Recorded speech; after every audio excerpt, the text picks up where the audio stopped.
Greetings and welcome to Mount Olympus. I am Hercules Invictus, and today I bring you Sword and Sandal Cinema. And featured on today's Sword and Sandal Cinema is Brian J. Walker of Brian's Drive-In Theater. Greetings and welcome, Brian. How are you? I'm well tonight, Hercules. How are you this evening? I'm doing phenomenally well. There's a lot of peplum going on in the world and the peplum appreciation, and we're adding to it. So what could be better than that? Awesome. And it's my favorite time of year and yours. Yes, of course. And And I'm somebody's looking got a forward wedding anniversary coming up, as a matter of fact. That's very true. My favorite day of the year is also my wedding anniversary, so I cannot forget it. It's etched in my neurons. Well, it's on a Sunday this year. And I'm working the elections too on that day. They have early voting in New Jersey, Mhm. so I've been working the election since 2014. So I'm doing it on that day also. Ah, very good. Well, Well, I'm sorry. I'm really looking forward to today's show. I love monster movies like you. Oh, yeah. And as you know, today's movie of the day is Hercules in the Haunted World. Probably my favorite intersection of horror and peplum, although there are several others as well. Yes, I love that movie also.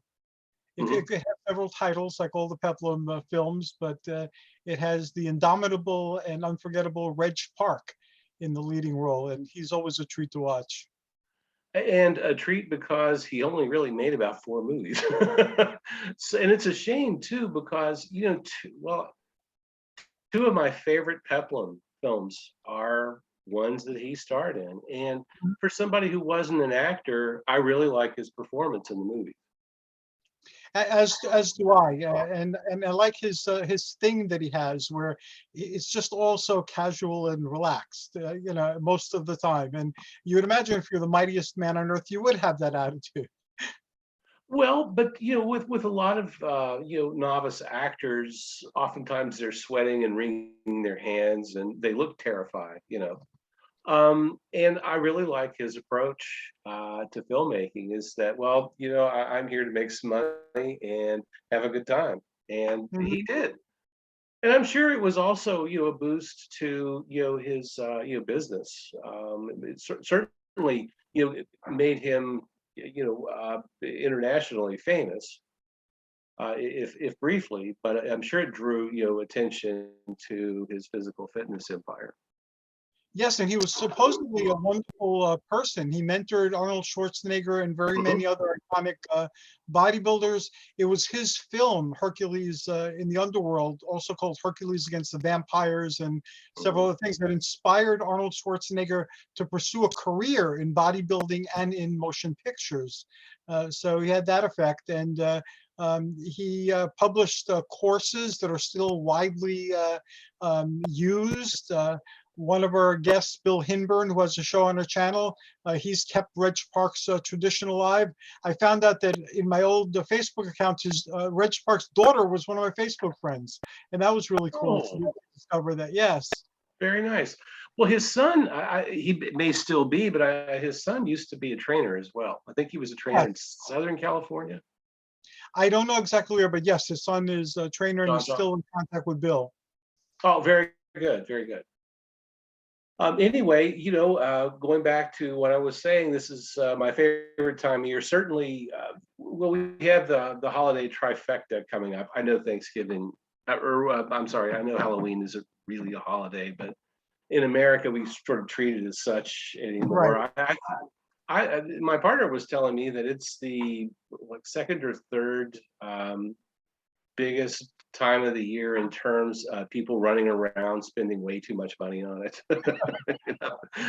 I'm sure Christmas is first, but Halloween is so important in many cultures, but here in America, it means getting dolled up, getting dressed up in a costume. It means watching horror movies all month.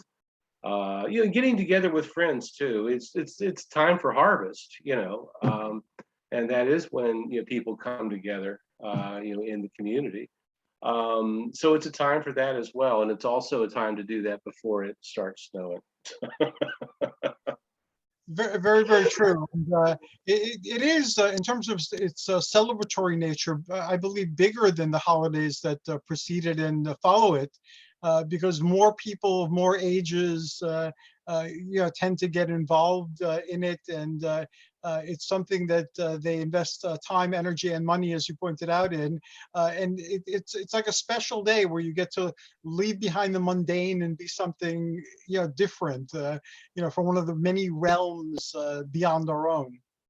It's sort of the antithesis of Christmas, yet there's so much about Christmas and Halloween that are similar.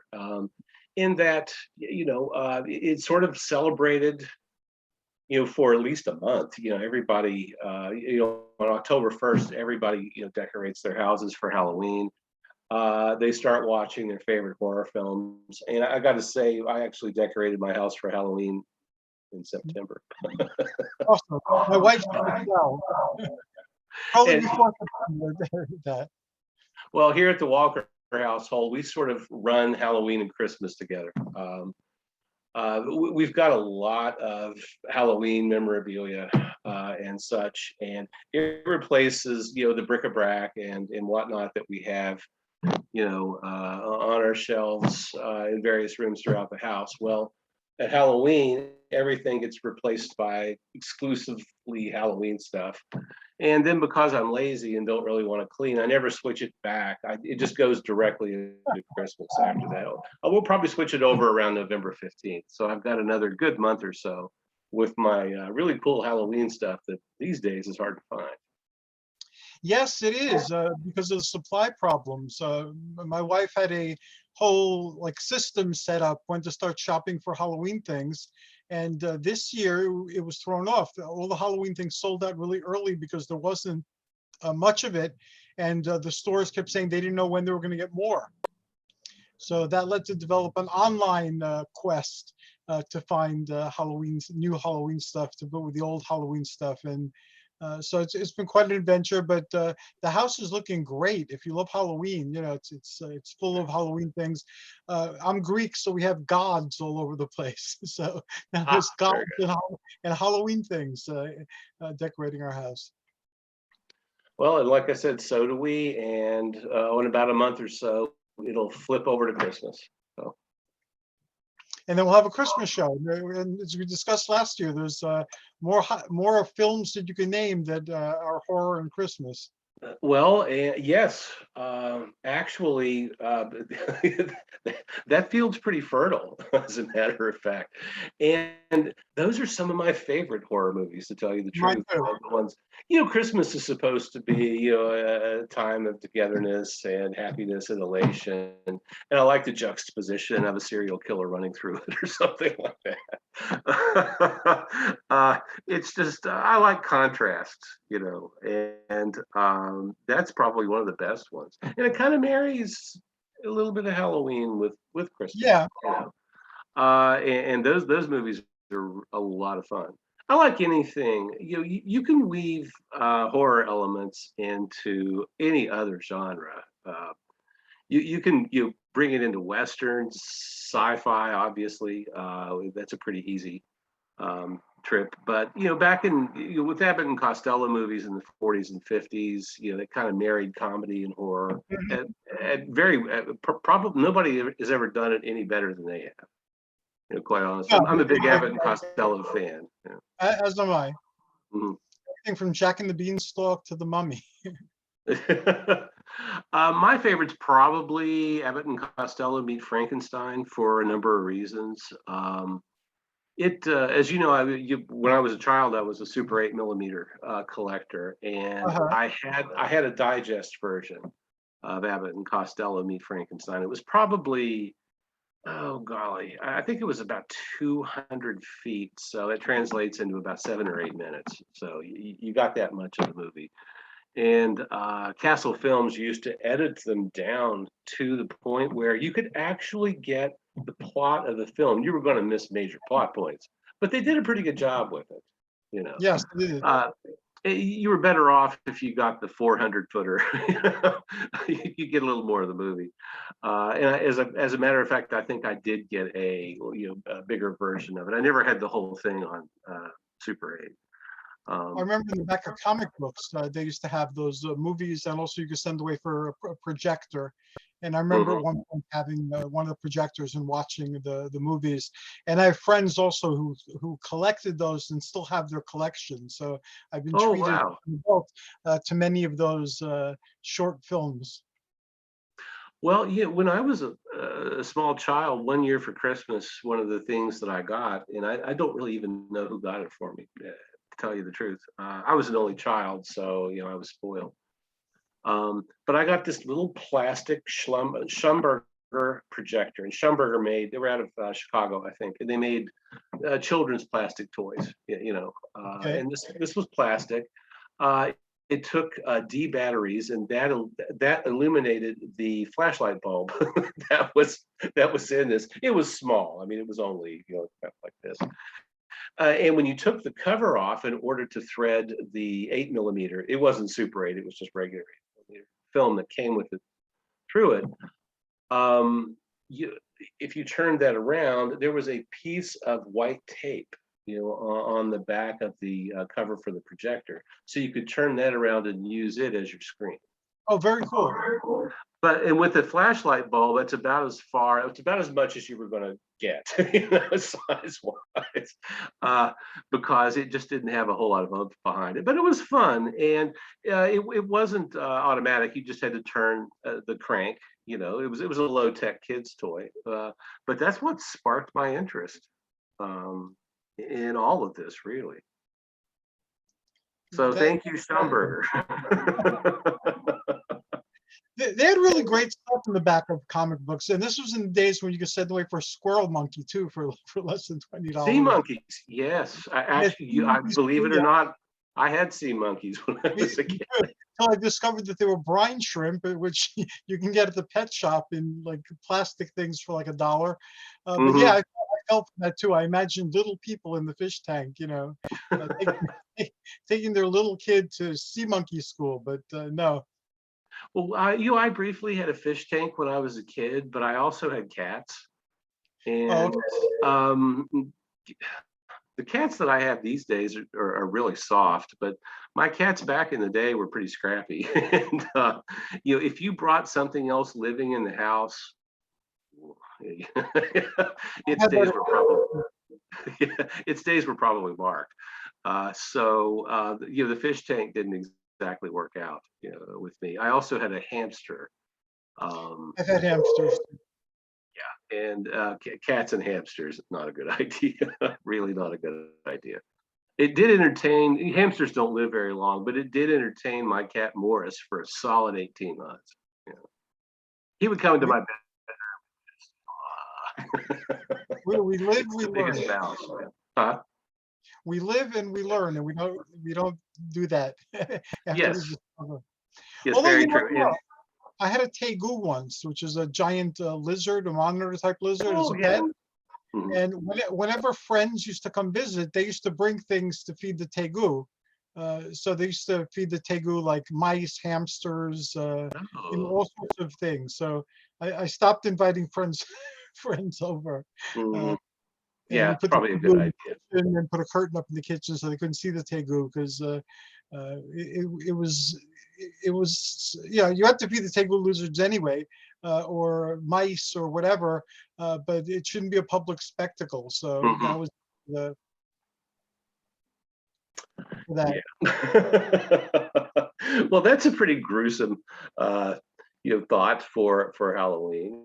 I was trying to do some research over the last couple of days, and I was going back through the Peplum titles that do have a lot of horror elements to them. And as I said, I ran Hercules in the Haunted World today. And by the way, the copy that's available on archive.org of Hercules in the Haunted World is really stunning. I mean, it's letterbox. It's 1080 DPI. It looks fantastic.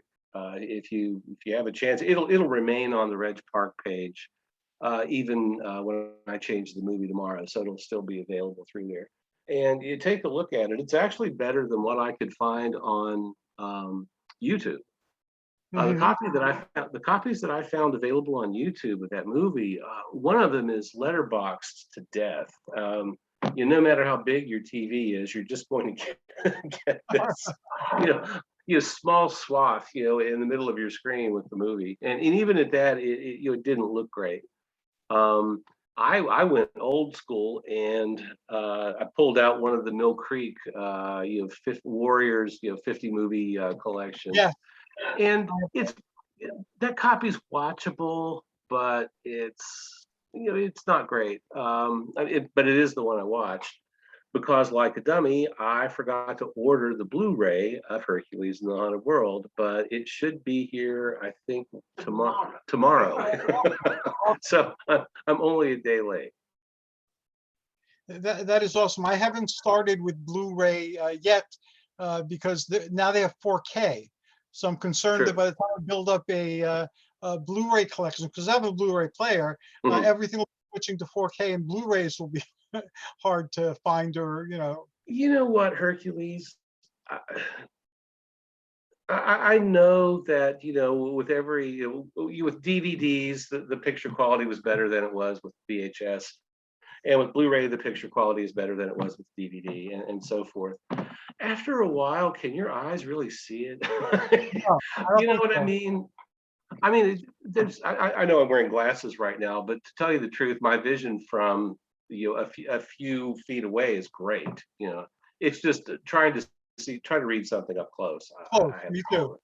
trouble. And I'm too lazy to go to an optometrist to get real glasses, so these are just readers. I Um, have the same thing. Mine are readers too. I had a pair of real glasses, but I misplaced them once for a while. Then I got them back, and I broke them within a couple of days. So the readers are it for now. well, yeah, and something like that would happen to me. The most expensive pair of sunglasses I ever had got broken when somebody sat in my car. So I just go the inexpensive route. I mean, I buy better quality inexpensive stuff, but it's still inexpensive. I'm not going to spend $600 on a pair of glasses only to No. snap them in two. And to tell you the truth, the readers are fine. And I'm still, I think I'm at one and a half or 1.75 or something like that. So I'm not too blind yet. Um, but I just can't. I can't really see a lot of the advances. It just doesn't, No.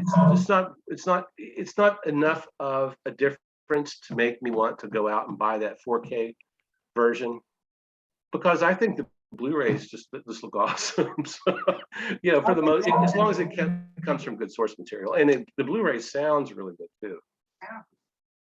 the thing is that when they were selling the Blu-ray on VHS, they were showing you pictures of the Blu-ray on VHS, and it looked much better. But you're watching it on VHS, so they are Mhm. capable of doing this on VHS.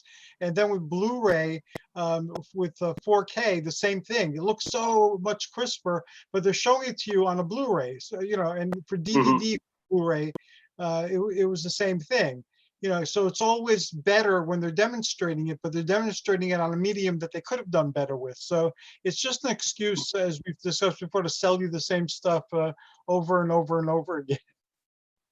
But interestingly, in the latter days of VHS, the picture quality there got a lot better too. Yes, it did. With they would, I think my first VHS recorder maybe had two heads, and I mean, it was okay, but then I got one with four heads that was better, and each subsequent one, seemed to have more capability, better picture quality, and so forth. And when I first got the first VHS player, which, oh golly, I want to say late '90s. It was Hmm. it was more than 20 years ago. Um, I bought, I think Forbidden Planet was actually the first DVD I ever bought, and I was just blown. I came home, connected it to the stereo and the television and everything, and was just blown away by it. I mean, and that's really more of a tale for our sci-fi cinema. Uh, But I can still remember that, just how vivid the color, and it's a fun movie anyway, with Anne Francis and Leslie Nielsen, Forbidden Planet, Yeah, and it just looked fabulous on. I mean, I think I had a 35-inch TV at the time. At the time, that was a big TV. Now it would be tiny, but yeah, I remember my first VHS tape was Conan the Barbarian. I remember the VHS player was like between $400 and $500. hmm It had come down in price. They were like yes. $900 initially, and Conan the Barbarian was $80. So I had to save up to get these, and then I discovered all these small stores in Greenwich Village and obscure neighborhoods that had the peplum ones. Then I found places that sold them, and then again responding to the back of comic books and magazines, and it was quite an adventure finding all the old peplum movies on VHS. Well, I lived in a smaller town. Um, I'm sure than you did, but we had like two or three VHS rental places. One was an appliance store that they turned half of it into VHS rental, which was amazing because it was actually a fairly sizable VHS store, especially for the town that I lived in. And good quality, good selection, lots of horror, lots of grindhouse stuff. I don't know who did the ordering, but really interesting selection of stuff. There was another one that was in a seedier part of town that I used to go to because he carried stuff that the mom and pop appliance store was never going to carry. He had the Andy Warhol movies, like Yeah. and he didn't really care he didn't care how old you were to rent anything. So, and I was about 17 years old. Uh-huh. And he also, like I said, it was a really seedy place. When you walked in, it just reeked of like stale cigarettes and beer. But he had the stuff that I wanted to see. Yeah. He had the psychotronic stuff. I don't know why, but he was a photographer in our town. I don't know how he got into the home video market, but it was always pretty crowded. And as I recall, now I think they probably did watch this, but as I recall, there was a place, it might have been in the basement or something like that, where they had porn. So I think they I mean, I was never down there, but they must have watched that, because that would have been a magnet for teenage boys. Right. And maybe Especially teenage if girls they didn't care who too. we rented to. Pardon me? Especially if they didn't care who we rented to. Oh no, as long as you had your $2 or whatever it was. Yeah.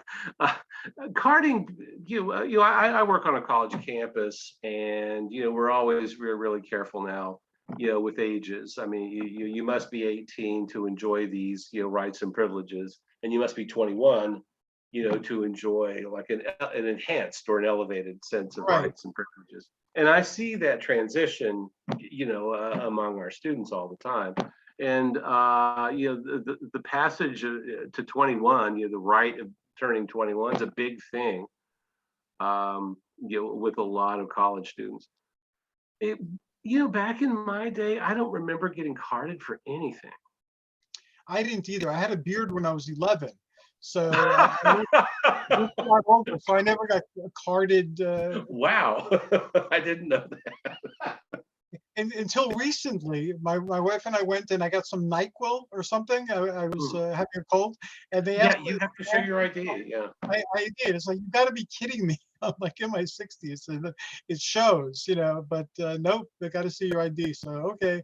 So that was, I think, the first time I was carded in my life. Wow. But back in the day, I don't. Maybe it happened to some people, but I don't remember getting carded for anything.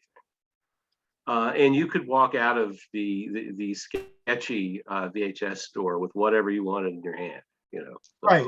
Yeah. as long as you had your dollar or whatever.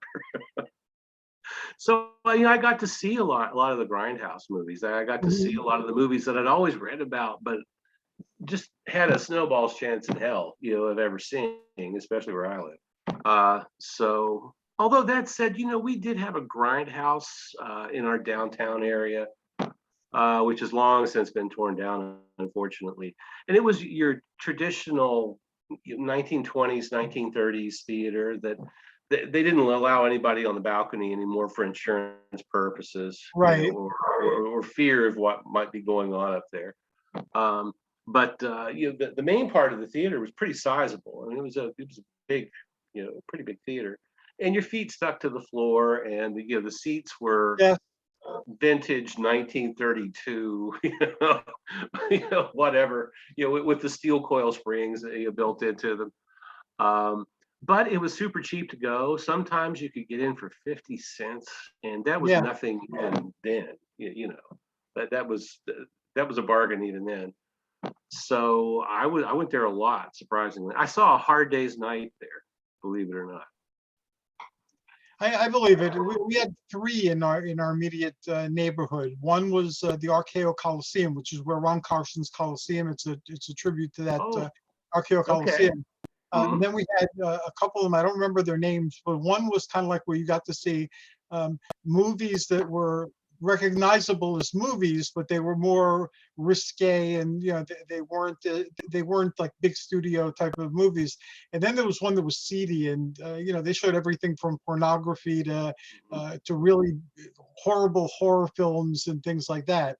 So we had a wide selection of places to go, but they didn't card us or anything. We started going to movies before we reached the tens, before each 10. Mhm. And I don't remember ever being asked how old I was, or R, X, M, whatever the movie was. They just if you had your money, they let you in, and that was that.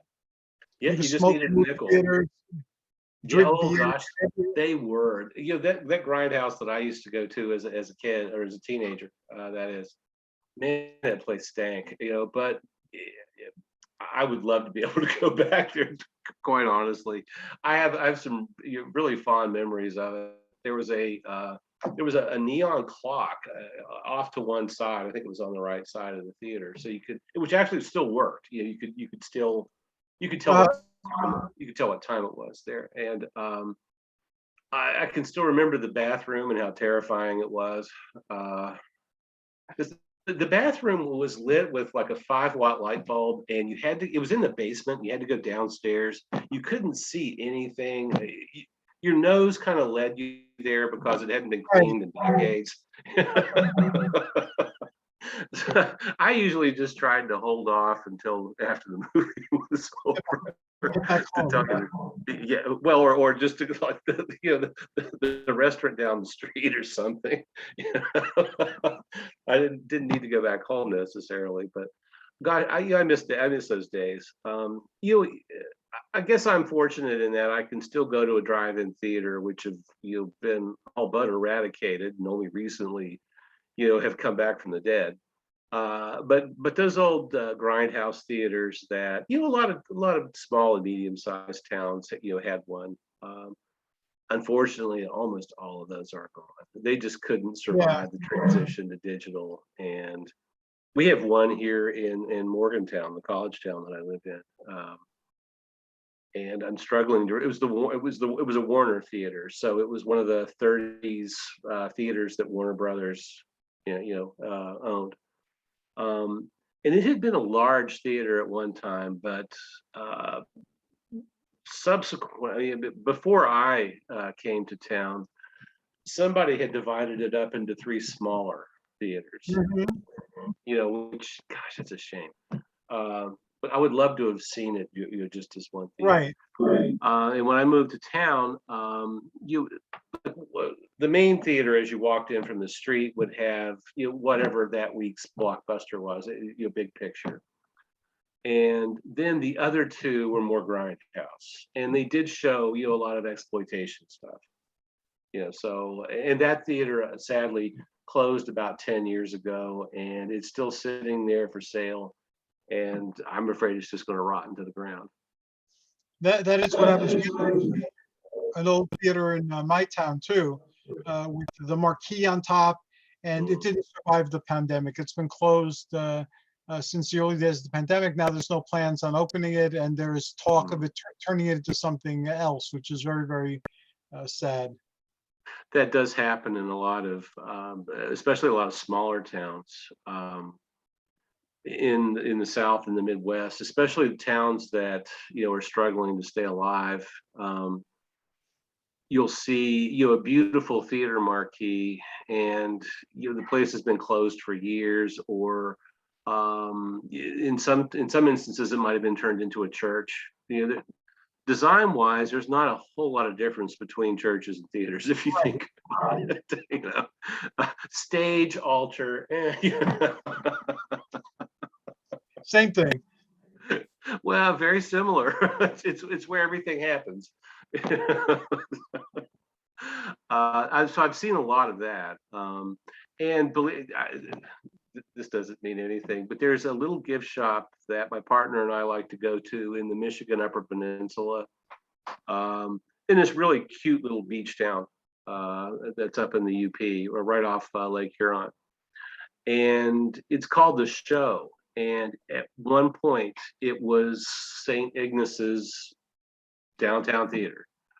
And you have to walk up into it. There's an incline, just like the old theaters, from the 30s and 40s. And I found some images, I think on eBay actually, of St. Ignace, like from 50 and 60 years ago. I would say around 1960 or so. And the theater marquee is up, and they're showing a Mamie Van Doren movie. Oh, great. So yeah, I think they're showing Girls Town, it's a fun movie. It's dumb, but it's got Mamie in it, so it's a lot of fun to watch. Yeah, it's great when you're able to step through the time machine and experience these things in the here and now. It's really a treat. Have you started going to regular theaters yet? Have I started what? Have you returned to the cinema, to watching movies in movie theaters? I haven't been tempted, but with the Eternals coming up, I'm tempted to go back to the theater and experience that. I would love to. I'd like to see the new James Bond movie, the name of which escapes me. What? No Time to Die. Thank you, my partner is very helpful. No Time to Die, and I like Daniel Craig as James Bond a lot, and the Bond movies. I can't necessarily credit him, but they've really polished them up. They look as expensive as I'm sure they are, but at least the money is hitting the screen. I mean, that's a good thing. And his movies are really riveting. They're fun to watch. I've seen every Bond film ever, and I got to see this one too. And I hate to wait until I can stream it, but oh golly, I don't know about going to a theater. And it's a James Bond movie, so it's going to be packed. It's going to be popular. Yeah. A lot of the drive-ins in my area are starting to close. I don't know why, because it was 80 degrees here today, but we haven't really had a cold snap yet, although it's supposed to start getting cooler, I think next week. But we're in mid-October, and you could still go to the drive-in, although like I said, a lot of the local ones here have wrapped up, which is a shame, because I knew that the Bond movie was supposed to come out last November, but because of the pandemic, they delayed your release almost a year. And I was hoping that it would hit a drive-in pretty close by. And I did notice that last weekend it was at a drive-in that I've actually been to in Coldwater, Michigan. It was one of the choices. I think because of running time, if you went to see that movie, you just got the one feature. It's not a double feature like most drive-in films are. I think it's something like 3 hours. That's a pretty good amount of time. Well, actually, that's a lot for me. One of the reasons I like old movies is that they're usually 75 minutes long or an hour and a half. And that says more about my bladder than it does about my attention span. But yeah,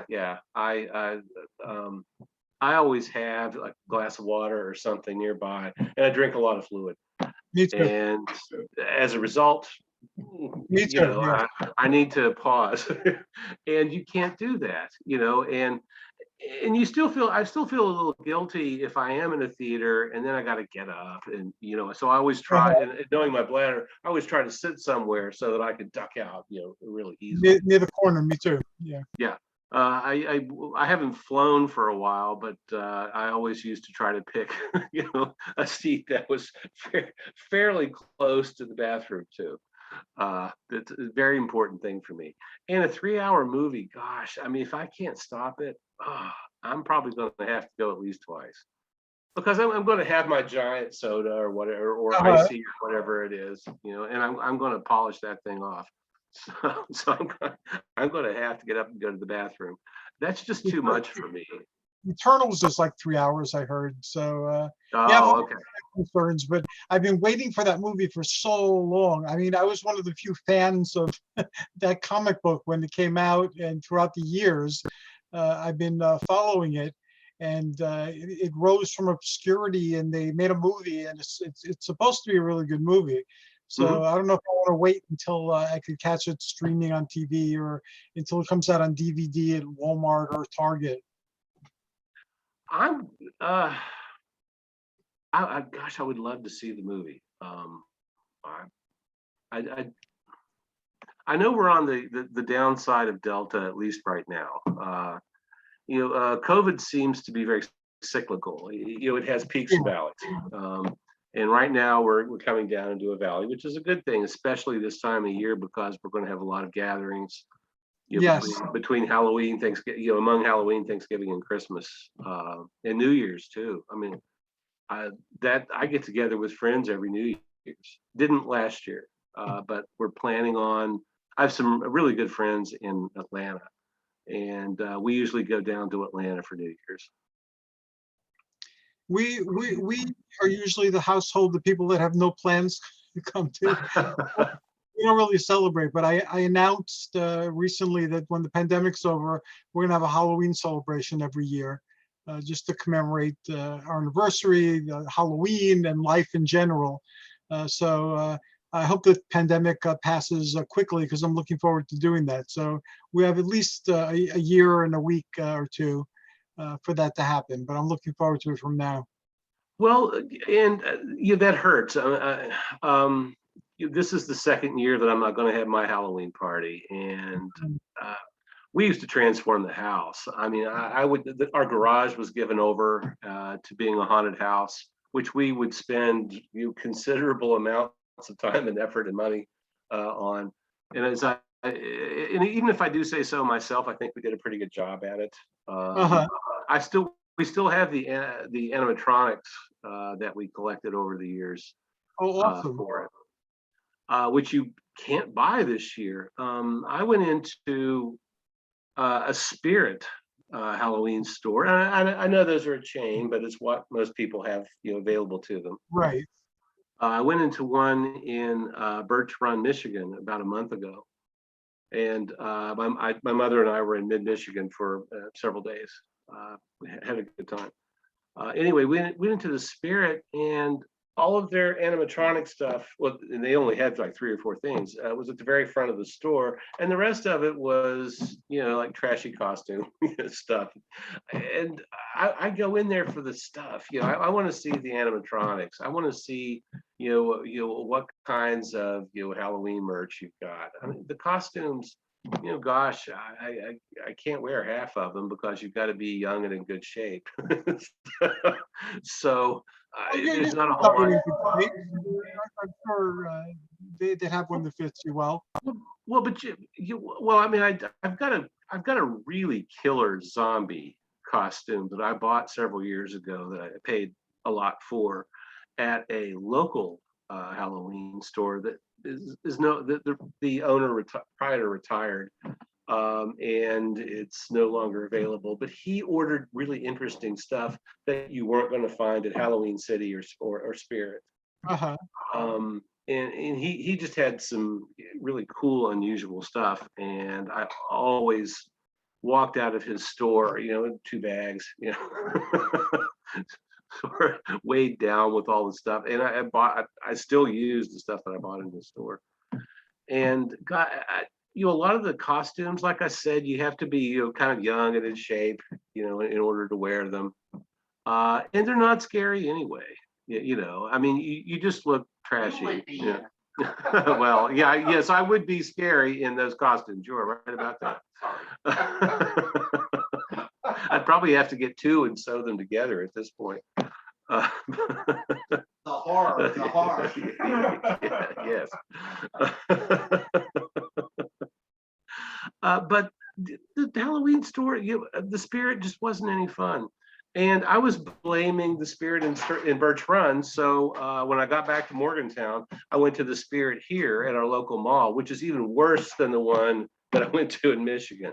They had nothing animatronic. It was all costume and makeup, and that was it. We haven't been going to any of them either. We used to go every week, at least once. We do the Halloween store run, for a while. Leave the house for a few hours and just go to Halloween stores.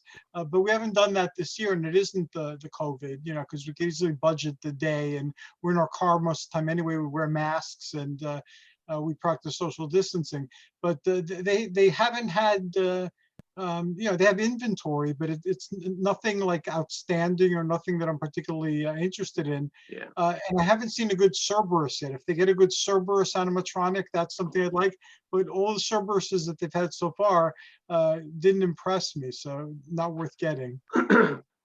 Not that it was so impressive, but I was kind of surprised by it. Now I don't know that they had it this year, but a few years back, Big Lots had one that it didn't do a whole lot. It had glowing eyes. It didn't do a whole lot, but from 5 feet away, it did kind of, whoa, yeah.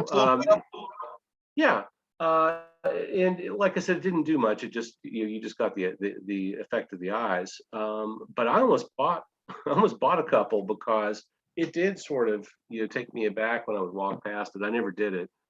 And this year, at least our Big Lots didn't have a lot for Halloween, and what they had sold in like as soon as they put it on the shelves. I mean, it was just gone, And the same way with Target, at least here, our Target, usually has a pretty healthy Halloween section, but this year, it just looks like it's been wiped out.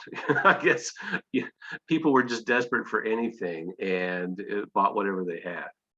Even CVS's used to have a respectable, and Rite Aids and things like that. Rite Aid used to have a nice. I but bought not some recently. The closest drugstore to where I live was a Rite Aid, and they had a really nice selection of Halloween stuff. I bought some molded heads that were dripping with blood. They were painted nicely. I mean, I still have them. I still use them. And Rite Aid's come on was that if you bought one, you got one 50% off or something like that. And so I would just go in there like right before Halloween, and they'd mark the stuff down even further, and I would just start throwing it in the basket cart, and I got some great stuff there. Now it's a Walgreens. We haven't been to Walgreens yet. Do they have anything in Walgreens worth looking at? Well, Walgreens bought our Rite Aid along with a lot of the other ones, and they've got a little bit of stuff, but I wouldn't waste my time. I mean, it's not worth an outing. Yeah, we're looking online now at things online, in different places to try to find really good stuff. But again, it's not the same. The joy of getting in the car and anticipating and going to different places, and then regretting not buying something because it's still stuff. All that fun, that you'd have is not there anymore. And online, you can find more things and many times cheaper than you get them in the store. But it took away the joy of the quest. It does. I agree with that. There's something about the tactile. There's something about being able to look at it and do I like this or not? Does this look good on me? You can't do that online. And it's just, as my grandfather used to say, it's like buying a pig in a poke. You just don't know, what you're going to get. And I'm still so old. I mean, I do a lot of online ordering because largely you don't have any choice.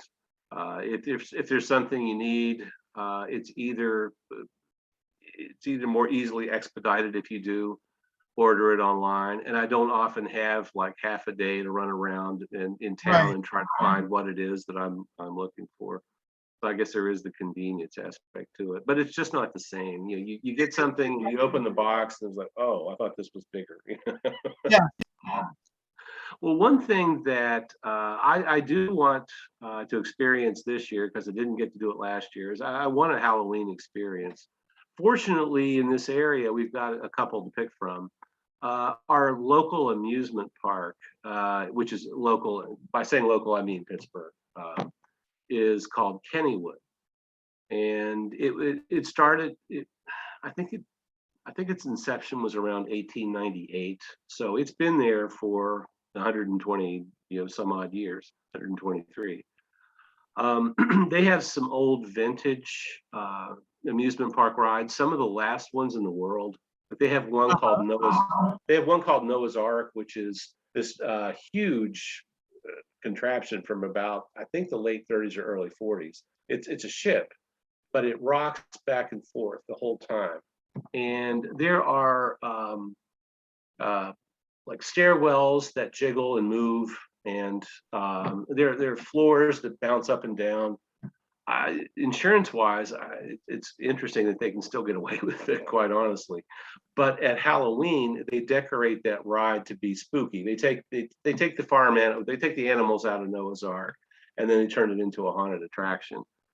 And they do that through the park. They turn some of the restaurants into haunted mazes. One's called Villa of the Vampires, which is probably my personal favorite. They take the arcade for that one. It's really well done with their actors and such. And it's sort of a tradition with us too. We go every year.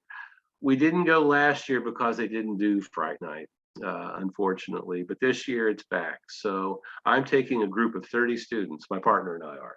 Oh, awesome. Yes, we're going Friday, October 22nd. And I'm so excited about it. I can't wait to go. Tell him why we go on Friday night. Oh, well, we have to go on Friday night because that's when the Pittsburgh area high school football games take place. If you go on Saturdays, like it's on Saturday nights, it's just jammed. It's hard to walk around. It's so crowded. And Friday night's just a better night to go. But it's a lot of fun. They have there are serial killers running around. Well, hopefully not real ones. But it's Pittsburgh, so you never know. They've got Leatherface from Texas Chainsaw Massacre running through the park with a running chainsaw. I mean, if you get up close to him, you can tell that they took the chain off, which I'm grateful for that.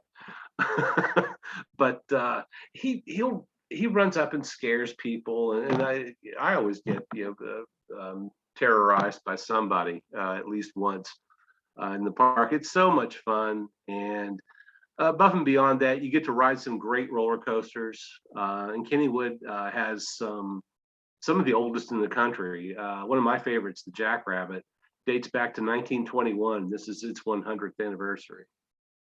And you would think that a 100-year-old amusement park ride wouldn't be very thrilling or much fun. Actually, it's a blast, and there's always a huge line for it. That is great. My wife used to work at those like haunted Halloween places, that they had people running around scaring people. They had beheadings and zombies and all sorts of things. And she had a lot of fun with it when she was younger.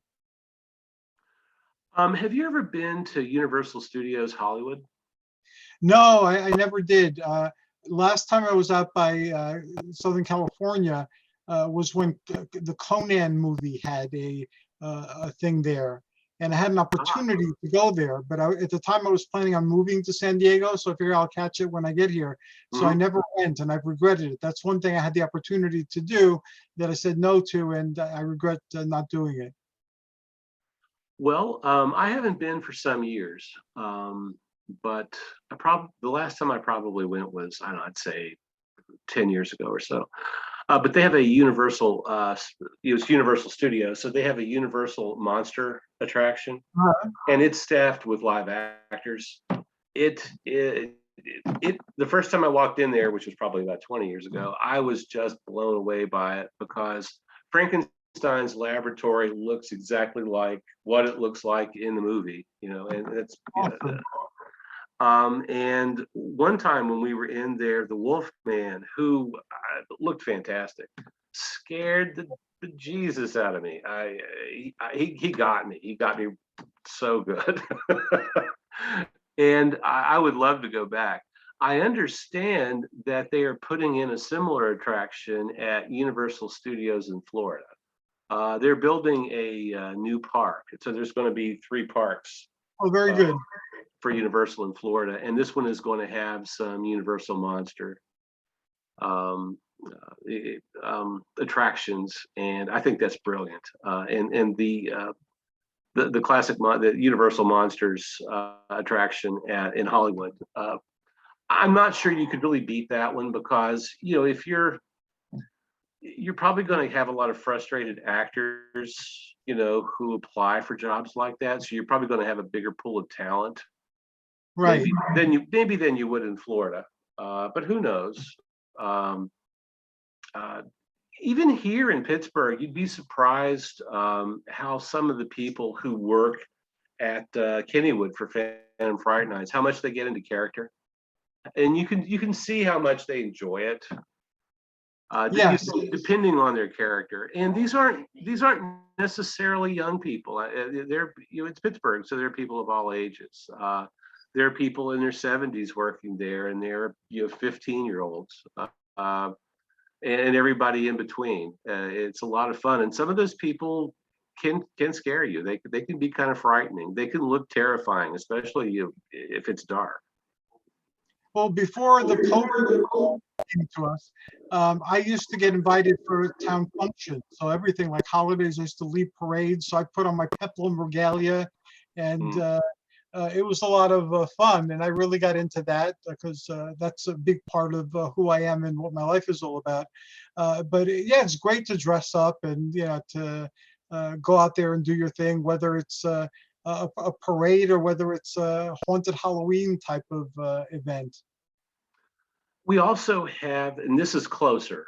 This is actually only about 20 miles or so away. It's called Rich's Fright Farm.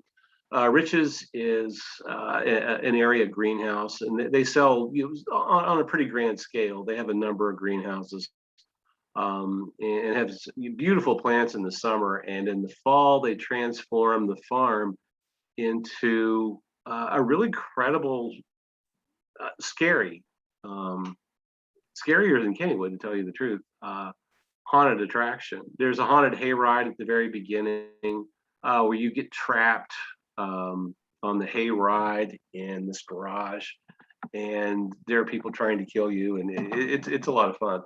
And then they have there's an old,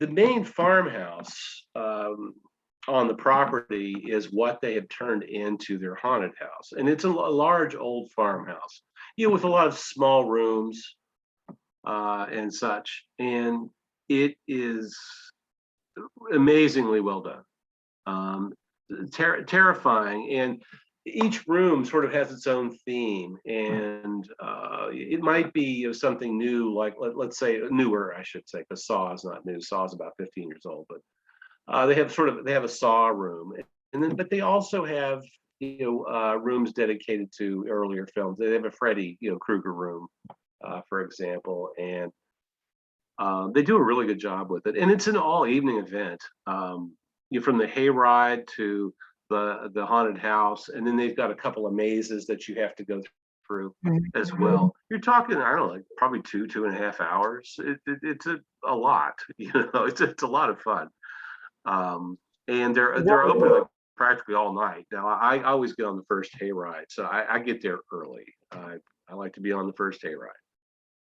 I don't want to be there for 4 hours. So We only have minutes left today, but I do want to continue. I owe you a show or two because of scheduling problems we've had. And because shows are moving to Zoom, I have radio slots open too, the e-radio. So I will contact you in the next couple of days, and let's do a part 2 to Halloween, since we both feel passionately about Halloween, and we haven't even begun to to really explore this. So are you open to that? I sure am. Awesome. And invite your partner next time. He's welcome to join us as well. I I'll see tried if to I get might- him. I tried to get him in here tonight, but he wouldn't. He didn't shave today, so he didn't want to be on Okay. He is invited. And how can people find Brian's Drive-In Theater and connect with you? Well, the easiest way to find the website, Brian's Drive-In Theater, is to go into your favorite search engine and type in Brian's Drive-In Theater. That will take you to my website. And if you want to see what the movie of the day is for that day, or just want to see, whatever I'm interested in, usually it is, especially during the spring, summer, and fall months, I do promote a lot of other real drive-ins across the country. And some of them I've actually been to. I went to a couple this summer, as a matter of fact. And you can go into Facebook and just type in Brian's Drive-In Theater in the search box, and you'll find me there. And I'm going to attempt to put this on YouTube. And if I succeed at that, what do you call it? I will put the links that I used to put on Facebook where people can go to find their favorite archives and also their nearest drive-in theater. And this way they can support them. Great. And when you put it on YouTube, please let me know. I will most certainly let you know. Thanks again, Brian. You're awesome. And I really enjoyed our conversation as always. Thanks to everybody who joined us. I don't think anybody joined us now, but who will join us later on YouTube. And as I master the intricacies of editing, you'll see better and better shows. But these shows that we have are always fantastic. They're full of information, they're full of enthusiasm, and they're by people who truly love these genres. So take care, everybody. Take care, Brian. Thanks again. Chat soon.